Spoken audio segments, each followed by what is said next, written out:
bought all the iPhone 15s so you don't have to, because I'm an idiot.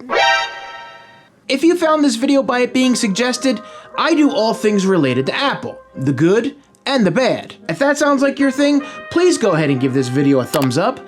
Don't forget to hit that subscribe button, but more importantly, ring that notification bell so you won't miss my next video when I post it. Thank you. This video is being brought to you by my wallet. I didn't just buy the iPhone 15s. Since I kept my 13 Pro, I also needed to pick up some 14s to be able to compare last year from this year. I know what some of you are thinking. Oh my God! How can you afford these things? I'm sure there are other things, but I really can't hear them from my house. And the only person I really listen to is my wife. So, back off! I'm joking. Okay, enough of the bad jokes. So let's jump over to the top-down camera right over there. You don't need to see me unboxing these. We need to compare the phones before I start testing them. So let's start off with the non-Pro phones first. And what I want to do is just talk about the differences between the 14 and these 15. So let's just open this up and see what we got here. As you can see, obviously, the island on the non-Pros is very nice. Wow. Okay. Similar to the frosted back on the Pros last year's, which, you know, was one of the selling points. I do like the way that pink looks. I've always liked the non-Pro color banding they do on the side. I just think that's a great touch. A little bit darker than the back. If we compare this to the 14, same idea. The bands on the side are a little bit darker, but man, the pop on the 14s I really liked. I like that darker color, but you know what? That pink looks nice. You can see this is probably what more would it look like if it didn't have the matte on the back there, the frosted look, but very, very nice. Now, as far as comparing these button layout wise, it looks like, if I just kind of tilt that up towards me, everything looks about the same. I don't want to say it's different and then be wrong, but you know what? I do feel like everything was moved down a little bit. Am I wrong in that? Am I not? Let's go ahead and just kind of put that to there and see what you guys think. I'm having a hard time seeing that in that camera angle. And this does look a little bit thinner, I dare say. Maybe I'm wrong. This cornered edge, let's take that off. So this cornered edge, I gotta say, when you're holding this phone, you can definitely feel the sharper corners compared to this. So they definitely did a good job rounding that off, which they said. So I'm not saying things that you probably haven't already seen, but I really do like the way that looks. It feels really nice. I'm interested to see the bigger phones and how they feel comparably. I mean, I don't feel that much of a difference between these. I do know that these feel definitely sharper. So maybe the non-Pros, which I never really used before, were always a little bit more rounded. And I feel like that might be the case. Now, as far as the camera humps, I do feel like that they've moved them in and down. You can see here, I just feel like there's nothing there, while here, there's a little bit of a lip. I could be wrong, but I'm trying to show you guys as I do that. So very interesting. If I look at those and see, I don't know. It's really tough. I feel like they've been moved down a little bit. Call me crazy. Moved over and down. You're crazy. I gotta sell cases, right? I got an opinion on that as well. We'll talk about that later. But there it is. There's the 15. I gotta move on here. This is gonna go on forever if I don't speed this up. And of course, what we're looking. Wow, that looks so nice too. Look at that. That is beautiful.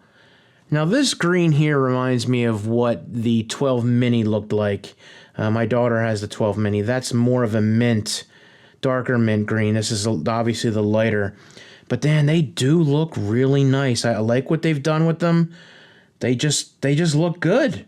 They look good. The more fun colors comparatively to the to the more refined, not as fun. Now, my 13 Pro is the Sierra Blue, and I'm using that to record, so we can't compare those right now. Maybe I'll throw some B-roll in here together to show that, you know, it's just a little bit different. But, man, I really like the way that that looks, and I kind of wish at this point I had a Plus to compare it to. So as we move on to the Pro phones here, biggest change, of course, is the titanium band going around the outside.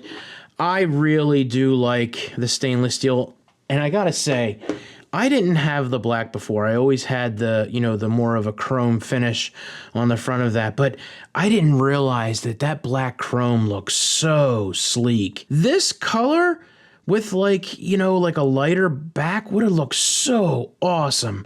Just super sleek on that. The blue and the raw seem to be the more popular ones. When I ordered these, I actually had a hard time getting to get this one pre-ordered. So I actually had to pick this up, and the other ones got shipped to me. So there, wow. Okay. This, right off the bat, reminds me of... Does this do the fingerprints as well? Yeah. This reminds me of the MacBook Air 15-inch. And well, I guess the 13 has the same color too. The blue on the side looks absolutely sinister. That just looks so cool. I absolutely love that color. Very, very nice. Peeling that off, just taking a look. And of course, on this side now you have a button as opposed to the switch, which the older ones had. And that's the, you know, the big change. Now, these I can definitely tell because this is actually shorter than last year's model.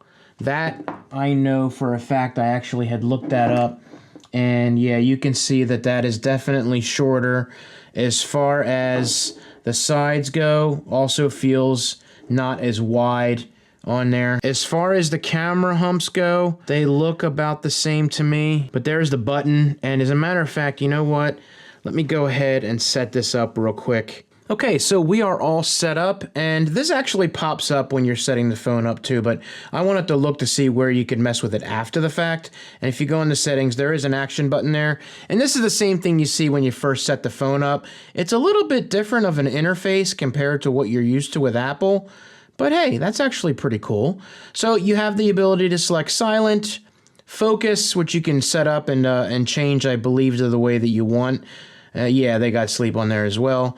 You can go right to your camera, flash, voice memo, magnifier, or a shortcut. You can actually create a shortcut, which I don't use shortcuts too often. Accessibility, which you can go ahead and set up different things depending on what your needs are. And no action at all. But no action be no fun, right? I mean, come on.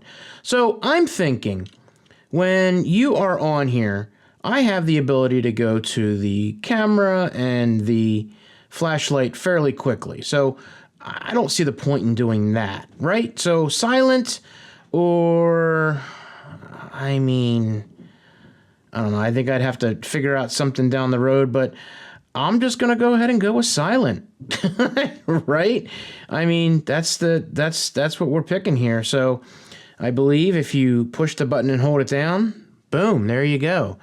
Now, I'm going to tell you right now, when you push and hold that down, I'm going to equate that to people who accidentally do that. And, yeah, there's going to be a lot of false, whatever it is that you set it up to do happening on there. So I don't know how great that is going to be, but that's the function. So I don't know. Let's move on to the, oh, you know what I also forgot to do with the other two? There's your cord and your directions, and I guess, oh, you know what else I forgot? The phones in North America do not have physical SIMs anymore. So you got to activate your eSIM during the iPhone setup, which I have so many of these, and I don't know which one I'm going to be keeping. I might keep the 13 Pro. I don't know, but there's the information on how to set that up. Oh, and your Apple sticker. So there you go there. Let's jump on over to the Pro Max. Eventually. That took way longer than it should have. So here we go. This is the raw titanium, natural titanium. So, wow. Wow, that's not a scratch, is it? Oh, whew, thank God. Dust in there or something. That looks awesome. Look, wow. Okay, I like that. I hope this is as durable as the Apple Watch Ultra. And that just looks super nice. It's at a... Every time I look and see that there's a scuff, it's like, is that on there? Does that come off? So... let's peel that off. Looking good. I really like that. Now, obviously, those who are the Chrome fans, there's your difference right there. I think that looks absolutely awesome. I love the way that that looks. Oh, yeah, I didn't talk about the USB-C on there. And I believe if we put these face to face, we have the same thing that we do with the Pros. This is a little bit shorter. As far as width goes, I do believe it is not as wide across. Yeah, absolutely. As a matter of fact, you know what? I'll save the case trying for the case video. But that's it. That's the phones compared side by side. And as far as the camera humps go, I can't tell a difference. But man, that's oh, you know what else I didn't realize? Now here you go. Here is an instance where you can definitely feel the curve on the Pros. I would say that the non-Pros probably already had that on there. And I apologize, I didn't really use those. I went right to the Pros for the not, comparable to the non-Pros. But yeah, you can definitely feel that that's softer around the edges there. That feels great. But you know what? You should always put a case on your phone. If you don't, get AppleCare or some kind of insurance and put a screen protector on. But man, I tell you, that feels a lot better in the hand compared to the old Pro Max or the old Pro. As a matter of fact, grab those together and do the same thing. Yeah, you can definitely feel less sharp on that. But you know what? Now that I've looked at the non-Pros and I've looked at this, the 14's had that too. So it's maybe not as soft as it is this year, but it's definitely not as pointy as those were. So very, very cool. I'm impressed. I gotta say. Now, of course, we've got lots of videos coming up that I'm going to be doing, comparing the Pro Maxes to the Pro Maxes, the Pros to the Pros. And now, of course, I don't have the Plus on there, but we're going to be doing the 15 against the 14. And you know what? I'm actually recording right there on the 13 Pro. I do believe I want to do the 13 Pro versus the 15 Pro, at least the Pro, and see the differences in that. I don't necessarily need to look at me. I want to look at the phones. But I want to do a comparison, what it's like to go from the 13 to the 15 Pro. So that'll be a pretty cool video. I've got a ton of other things planned, camera tests, general tests, cases, screen protectors, and of course, review all these bad boys. And I want to get your opinions. What do you think you would want to see? And, camera-wise, I'm going to try to run the gamut. Video, photo, all the different features that they have now. Go ahead and leave a comment down below and let me know. This is it. These are the unboxings, first impressions. Yeah.